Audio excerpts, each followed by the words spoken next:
Well, that's a fitting song to start looking at this passage this morning, asking for him to empty us while we study a passage about him filling 4,000 people. So would you turn with me again in your Bibles to the Gospel of Mark, chapter 8.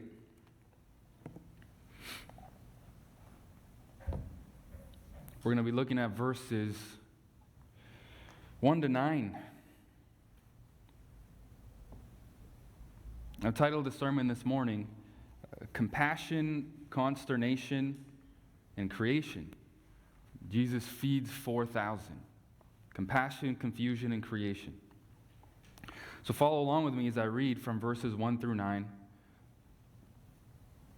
and then we'll dive right into it. In those days, when again a great crowd had gathered, and they had nothing to eat, he called his disciples to him and said to them, I have compassion on the crowd, because they have been with me now 3 days and have nothing to eat. And if I send them away hungry to their homes, they will faint on the way. And some of them have come from far away.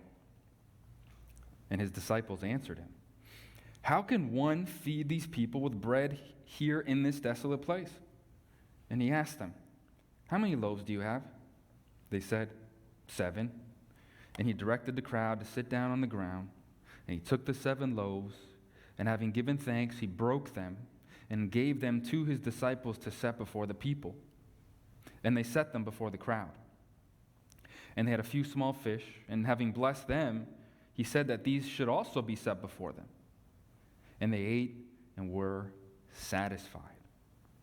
And they took up the broken pieces left over, 7 baskets full. And there were about 4,000 people. And he sent them away. Have you ever had the feeling that a situation you experienced has happened before? Have you ever had the feeling that a situation, a present situation that you found yourself in was strangely familiar? Whether it's getting up one day in the morning, eating something for breakfast, hopping in your car, going to work, and striking a conversation with your coworker, and then suddenly a feeling comes across you as though this has happened before. Or maybe you're at home spending time with the family, or you go to the beach playing with the kids, have a conversation with your spouse. They say something, and then suddenly it all comes back to you as though this has happened before. I know this has happened to me a lot of times. In fact, most people would probably say that something like this has happened before. It's called Deja Vu. And it's from that French word that really just means already seen. It's that phenomenon where it seems like something you've experienced or you're experiencing in the present reality has already transpired. And some believe that there's some sort of supernatural, mystical aspect to this. They're kind of premonitions or prophecies. But the reality is, they're nothing more than your previous life experiences and memories all coming together, sometimes even through dreams, in a specific moment in time, in real life, where it seems like this has happened before. And that's probably what a lot of you, if you're like me, are thinking when we just read Mark 8, 1 to 9. It seems strangely familiar, like we've seen this before. And you're right. We have seen this before. 2 chapters ago in Mark 6, 30 to 44, when Jesus fed the 5,000. Except this isn't a deja vu. These are 2 separate, uniquely distinct, different feeding miracles. Yes, there is a lot of similarities between the 2, but they're unique. There's differences in detail. In the first instance, you look at the number, it was 5,000. Actually, Matthew adds in chapter 15, plus women and children, which could have been what, 15, 20,000. Here it's only about 4,000 people from what we understand total. In the first miracle, he fed them with 5 loaves and 2 fish. Here it's 7 loaves and a few small fish. In the first miracle, There's 12 basketfuls left over. Here, there's 7 basketfuls. And even the word for basket is different in both, 2 different sized baskets. In the first, it appears to be in the springtime with the word used to describe the green grass. Here, we're not told anything about the season. In the first, Jesus has them divided into groups of 100 and of 50, and then seats them down. Here, he just seats them down right away to eat. And the differences go on and on and on. And so the point is, these are 2 different stories. In spite of what some critical biblical scholars would claim that it's the same story repeated twice, that's not possible. It flies in the face of what oral tradition pattern is. And when stories are passed down orally, here's what happens. The storyline changes, but the details remain the same. And here you find the complete opposite. The storyline is almost exactly the same, but almost every major detail is different, which speaks to these being 2 completely unique instances. And in fact, next week when we see Jesus' rebuke of the disciples, Jesus' words himself affirm 2 separate feedings. But the message of both ultimately is the same. The message of both is speaking to Jesus' almighty, sovereign, supernatural, creative power to feed and to take care of people. And it also speaks to the compassion and mercy of Jesus to meet the physical needs of hungry people. But there is something different in this instance that this story highlights. And the difference is this. The feeding of the 5,000 took place in a Jewish context. It was Jesus feeding Israelites, his people, his Old Testament covenant, chosen, elect people of God, his children. And here, it's Jesus feeding Gentiles, outsiders, dogs, according to the Jews, like we saw with the Syrophoenician woman. And so it's amazing. What we see here, compared to what we don't see in the first feeding miracle, is this theme that Mark's been building up in this entire section, and it's the universality of the gospel offer and call to include people from all nations, all tribes, all tongues, everywhere. Anyone and everyone. And you see this over and against those who you'd normally think were in, like his Old Testament covenant people, the Jews,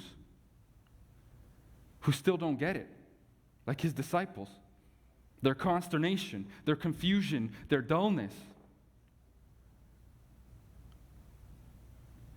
And we see that in this universal gospel call and inclusion of the Gentiles, we're going to find faith, great faith even, like in the Syrophoenician woman, where we least expect it, in Gentiles and in women. And that's what we see here, all coming together in this section, in the last few stories, culminating as Jesus starts this phase into his Gentile ministry beyond the borders of Galilee. And I think that's what Mark wants us to know. I think he wants us to know that what matters more than anything is not ceremony, is not law. It's not even necessarily obedience, external obedience, observances. It's faith. It's about faith in Jesus. And that God's plan all along was to offer bread to everyone. All are invited to sit at his table and dine with him. But you have to come. And you have to come in faith. You have to believe in who Jesus says he is and eat of his bread, and only if you eat of his bread do you get the gift of eternal life and a seat in his kingdom. So look with me as we pick it up in verse 1. In those days, when again a great crowd had gathered, they had nothing to eat. He called his disciples to him and said to them, I have compassion on the crowd, because they've been with me now 3 days and have nothing to eat. And if I send them away hungry to their homes, they will faint on the way, and some of them have come from far away.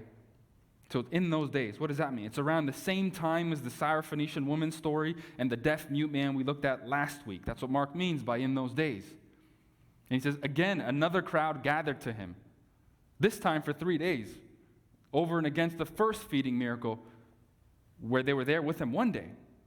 These people have been with him for 3 days, probably listening to him teach, enamored, clamoring around him for miracles, sure.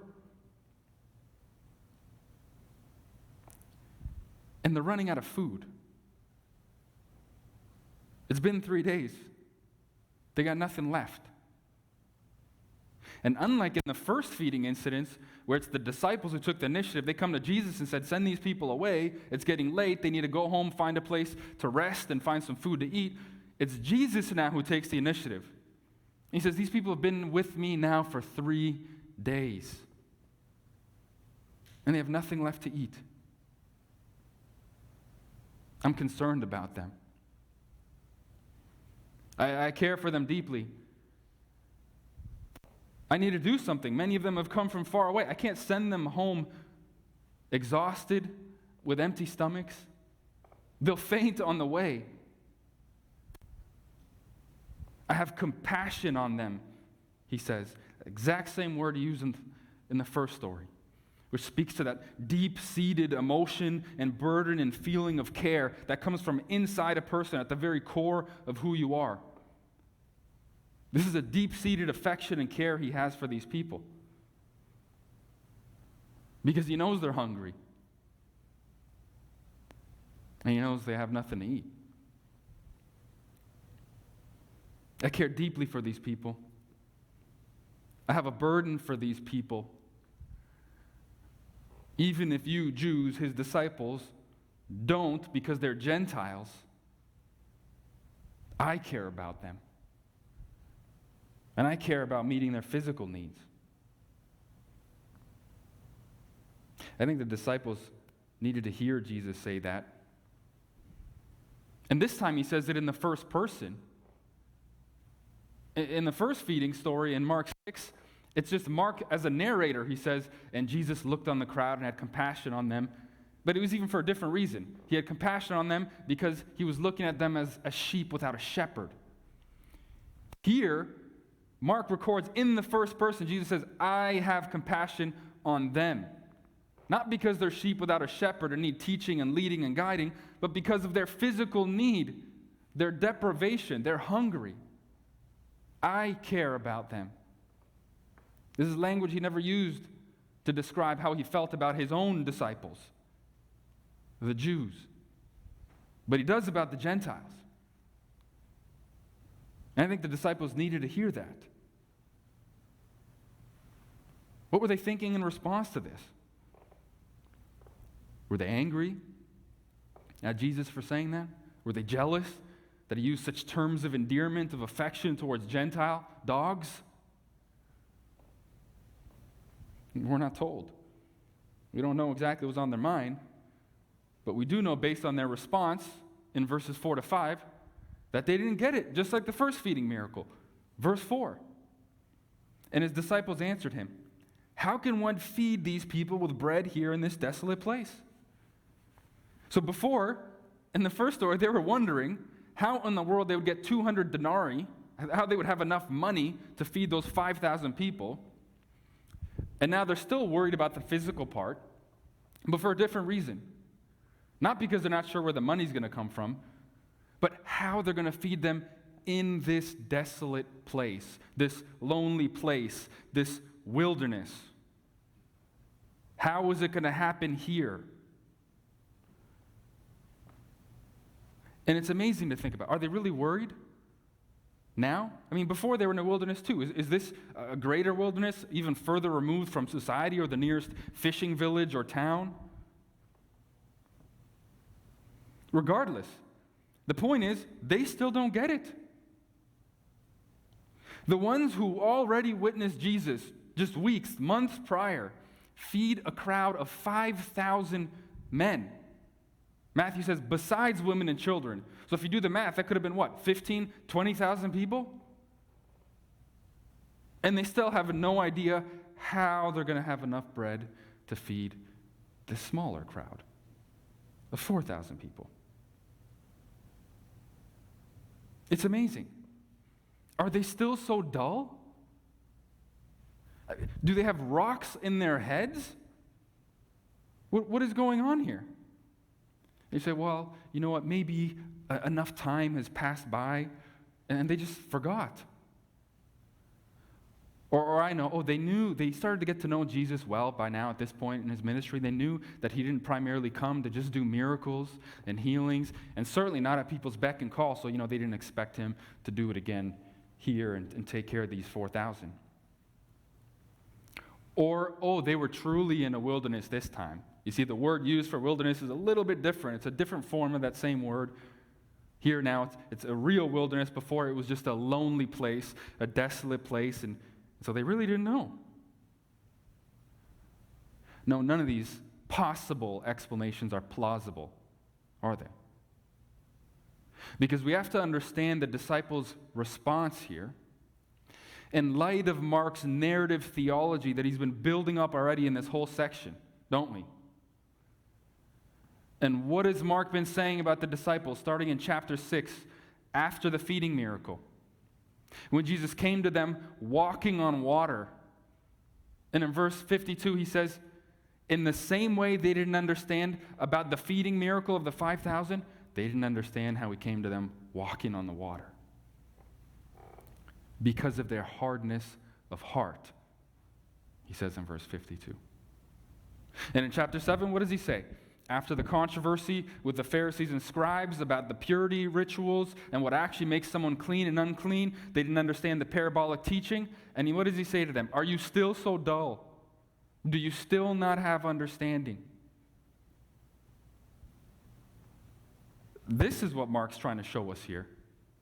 They really don't. They have rocks in their heads because of their rock-hard hearts. And we're going to see the culmination of that next week, and kind of the second half, the continuation of the story, when Jesus uses language that he only reserves for outsiders against them to indict them, calling them out on having ears but not hearing, calling them out on having eyes but not seeing, being dull, blind, deaf, dumb. And from our perspective, on this side of the cross and resurrection, it's frustrating to read, isn't it? It's been frustrating these past couple chapters to continually see how blind and deaf and dumb these disciples are after everything they've seen Jesus do with their own two eyes, time and time again. I mean, how pea-brained, how dumb, how plain stupid could these guys really be? And why would Jesus pick these clowns anyways? Was this really the best Jesus could find? These are the sorriest group of disciples anyone could ever pick. Like the Three Stooges, except 12. The 12 Tweedledoo and Tweedledum 12. And the answer is yes. They are all of these things, aren't they? This really is the best Jesus could find. Disciples like them and disciples like you and like me. Do you know how the New Testament describes believers, disciples, Christians? According to Paul in 1 Corinthians 1, 21 to 28, unwise,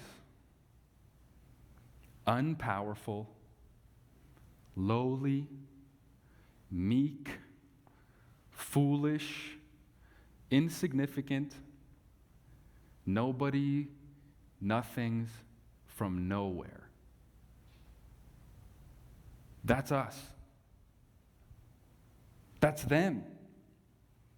That's you. Why? Because the point is, God has chosen to extend his grace and his saving love on us, to take out the heart of stone and to give us a heart of flesh that's capable of believing upon him, and to renew our minds in a way that enables us to follow him and live the life of faith after Jesus. He did it to put on his sovereign display of grace and election, to glorify himself so that we don't contribute anything to it, and we can't.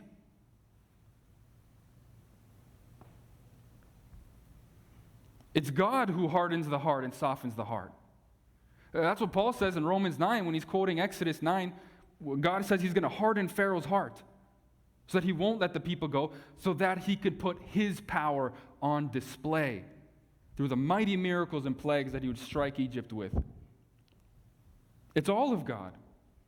It pleased God to do it this way. He chose us. He chose to set his saving love and grace on us. We could have never attained to it. And we would never be here today, believing, worshiping, growing, being sanctified by the same Spirit that he saved us with and granted us faith from heaven above. He's given inside of us to mature us, to sanctify us, to grow us. Because he wants us to know it's all of God and none of us. It couldn't be us. Look at who we are. How could we ever have saved ourselves and given to ourselves faith and paid the price even to reconcile us to God? It's impossible. It's impossible. And so what's Mark doing here, by the way? It's not even so much that he's emphasizing and wants us to focus on strictly the disciples' unbelief and their hard-heartedness as an end. No, it's a means to an end. He's using them as a foil to contrast what genuine and great faith looks like, which would be made available to the whole world, and it'd be found where we least expect it, in Gentiles, like the Syrophoenician woman. It's not always found where you think it's found. It's not up to us to decide who has faith, who's given it, and who's not. No, it's God alone who hardens hearts and softens hearts. And he keeps the disciples' hearts hardened at this point in his ministry until after the cross and after the resurrection. And so before you start scoffing at the disciples and getting so frustrated at them, wondering what in the world is going on with their deafness and their dumbness and their blindness, think about what happened to them after the cross. Remember how mightily used by God they were after the cross. And remember that if it weren't for that same grace that finally granted to them faith and belief and understanding, we'd be exactly where they are now at this point in Jesus' ministry. And we need to remember that. We need to remember that so that we have patience with those people around us who we often get impatient with. Right? When we're evangelizing unbelievers or we're discipling believers, we need to be patient, whether it's strangers, whether it's family and friends. And with the latter, we certainly permit ourselves to get a little more animated and a little more impassioned, don't we? Right? Unbelievers. Oh, how do you still not get it? How many times do I have to explain this to you? How do they still not understand? I've given them the best, most biblical gospel presentation ever, and they still don't get it. I've explained to them apologetically the difference between the Christian faith in comparison to other so-called faiths or religion of the world, which is always a set of external rules or observances to achieve whatever end that is, paradise, heaven, nirvana, reincarnation. It's different with Christianity. It's all about faith. It truly is a faith, not in what you could do to earn it, whatever that end is, but all what God has done for you in Christ. But they still don't get it. Or with those who already are believers, they've made professions of faith, they've been baptized maybe, part of a church, and you get frustrated. How do you still not understand these doctrinal truths beyond just the gospel? You get upset when they don't grow in the grace and knowledge of Jesus and more advanced, deeper theological truths, when they don't grow in those as fast as you, right? How do you still not understand the sovereignty of God and salvation? How do you still not understand the human responsibility and damnation when you're held accountable if you don't believe in the end? Do you still not get the doctrines of grace? Right? Total depravity, unconditional election, limited atonement, irresistible grace, perseverance of the saints. How do you still not get these things, man? I do. And that's how we are. We're impatient with people. Impatient with unbelievers when they don't believe, when they don't respond to begin with, and when those that do respond don't grow in understanding as fast as we'd want them to. And we can't. We shouldn't. If believing is all of God, and growing is all of God, if salvation is all of God, and sanctification is all of God, then I need to be patient with them. There's nothing I could do to work that in them, whether saving faith and then growth. It's God. And I need to learn that lesson. And more than anything, if it is all of God, if salvation and sanctification is all of God, then I need to be interceding for them in prayer. That's what I need to do. I need to be pleading on their behalf to the sovereign God who alone can save and have mercy on them and give them a heart of flesh and take out the heart of stone and cause them to be born again. And give them his spirit inside of them to teach them how to follow Christ more closely. It's all of him. I need to be pleading to him on their behalf as frequently and as fervently as I can. Because it's not up to me, and it's not up to them.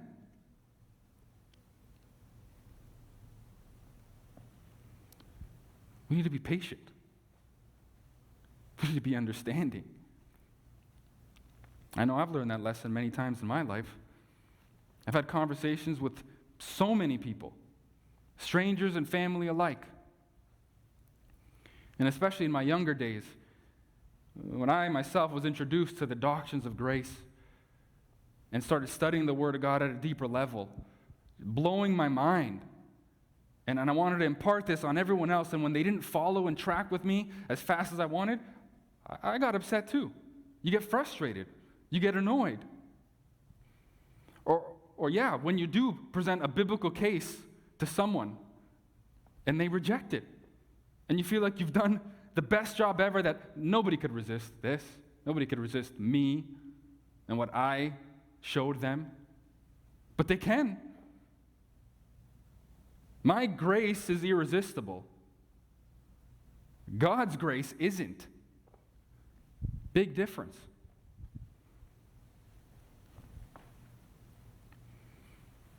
And look at Jesus' response to them this time. In verse 5. And he asked them, "How many loaves do you have?" They said, 7. He's patient. He's calm. In response to their continued dullness. And that's a model for our approach too, isn't it? He doesn't get angry. He doesn't blast them. He doesn't rebuke them. They have that coming. There is a time and place to severely admonish, and certainly more than anyone, Jesus would know when that's appropriate, and it's coming to them. And you're going to see it coming to them next week. But now he's calm. He's gentle. He's understanding. He asked them how many loaves they have.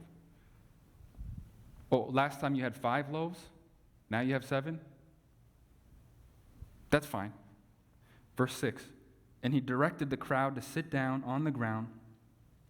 And he took the 7 loaves, and having given thanks, he broke them and gave them to his disciples to set before the people, and they set them before the crowd. And they had a few small fish, and having blessed them, he said that these also should be set before them. And they ate and were satisfied. And they took up the broken pieces left over, 7 baskets full. And just like before with the 5,000, he takes them, he sits them down, he gives thanks, he breaks the bread, he gives it to his disciples, and they distribute it to the crowd. And he does the exact same thing with the fish. Pure, creative, undeniable, multiplying power. Where he creates enough bread, thousands of loaves of bread, thousands of small fish, to feed 4,000 people. And this is the power, the kind of power that only God possesses. There's no naturalistic explanation of this, like some who try to deny Jesus' miracles. No, it's impossible. Jesus couldn't have broken up 7 loaves of bread in such tiny microscopic pieces to feed 4,000 people, and the same with the even smaller sardine-sized fish. He couldn't have done that. Nor is this the Lord's table. This is not meant to be communion.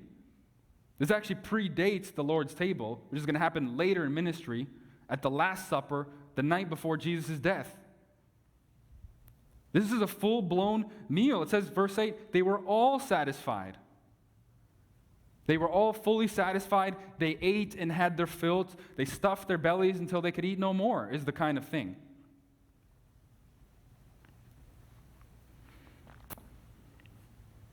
And there were 7 baskets full this time. 7. What does that mean? Was there less basketfuls left this time? Last time there was 12. Not necessarily. It's a different word for basket, by the way, here. This is a large basket. This is a massive basket this time. This is the kind of basket that in Acts 9:25 it says Paul was lowered over the walls of Damascus when the Jews are trying to kill him, and he escaped by night. It's a basket that can fill a grown man or hold a grown man. The baskets last time, those were the tiny, smaller kind of satchel baskets that Jews would carry with them wherever they went. They were traveling baskets. And the Romans kind of made fun of them for carrying these goofy baskets. Different baskets. There's 7 left now. And just like last time, we're not told. How does the crowd react to this? Are they amazed? Are their minds blown? Do they understand what they've just seen? That Jesus just created this amount of bread and fish out of nowhere? Or was it dark outside? Maybe they weren't really paying attention. They thought the disciples somehow managed to source all this bread and all this fish from a local nearby fishing village. We're not told. And honestly, that's not even the point here. The point is that Jesus feeds this crowd. Jesus actually feeds and gives his bread to Gentiles. A 4,000 strong crowd of Gentile outsiders. He doesn't give them scraps. It's not the crumbs that fall off the table for the dogs like the Syrophoenician woman was begging for. No, now he fully satisfies them and gives them his bread just like he gives to his people, Israel, the Jews. He's saying, now you have a seat at the table. Before you were far off. You're not just eating crumbs now. Now you're getting my bread. Now you're getting me. There's no more begging for crumbs. You have a seat at my table. Except the difference is, just like I fed the Israelites in the wilderness, manna, I gave them physical bread to physical people who are dead. This is a different kind of bread that I'm offering. My bread that I'm offering is heavenly. It's spiritual. I am the bread of life that comes down from heaven and alone has the power to satisfy everyone spiritually and eternally if you'll come and eat of me, because I alone could satisfy the wrath of God on the cross, and I'm going to do that by my body and by my blood, which is broken for you and shed for you. I am the bread of life. Come and eat from me. But you have to come. You have to eat of me. Oh, but you don't understand. I'm such a bad sinner. God could never forgive my sins. Yes, I can, Jesus says, and I have. Come and eat my bread. No, you don't get it. I've done so many bad things in my life. I've hurt so many people. I've wronged so many people. No, Jesus says, yes, I can and I have. Come and eat my bread.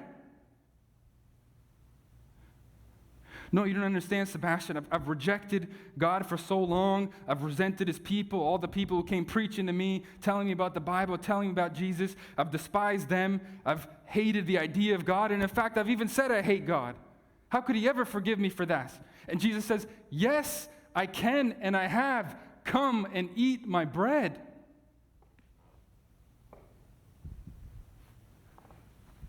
No, you don't understand my circumstances. No. I'm too far gone. I'm so evil. I have evil thoughts, my intentions, my desires, my motives. I can never do good. All I ever want is wrong. All I ever do is wrong. How could God ever forgive me for that? And Jesus says, yes, I can and I have. Come and eat my bread. And I will give to you a new heart and take out the heart of stone and give to you a heart of flesh that will believe in me and will obey me. I'll recreate your heart. I'll recreate you and give you a new heart that has new affections and new desires and new motives and new intentions and a new purpose to live for and love me.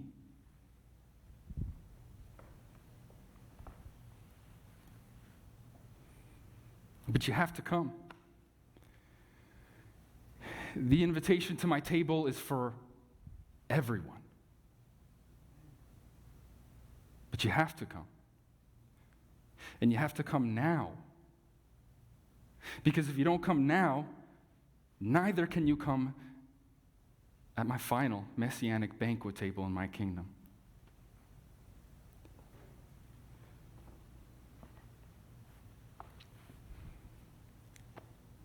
Verse 9. And there were about 4,000 people. Then he sent them away. So Jesus feeds them out of his tender compassion and affection for them, and then he sent them away. Wow, that sounds kind of harsh, doesn't it?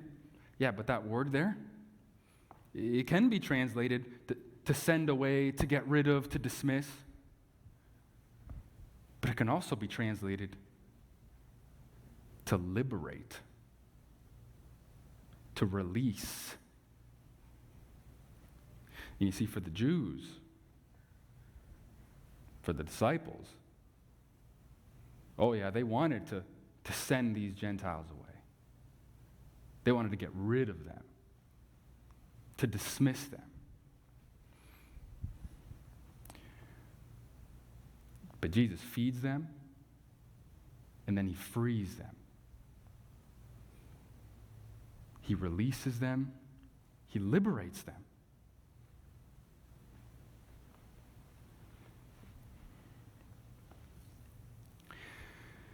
We were talking about deja vu earlier, weren't we? And for some, this message here kind of does seem like deja vu, doesn't it? Because you've heard it time and time again. From me, from your friends, from your family, from strangers maybe even. So what are you going to do? Are you going to come and eat the bread of life now? Today? While you yet have life and you can? And it's being offered to you freely?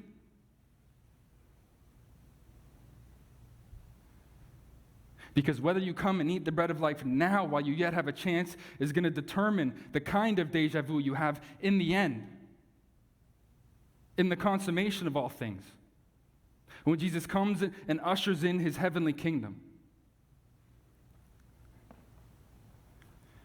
Will it be the terrifying experience of a horrifyingly familiar memory of judgment that someone told you about?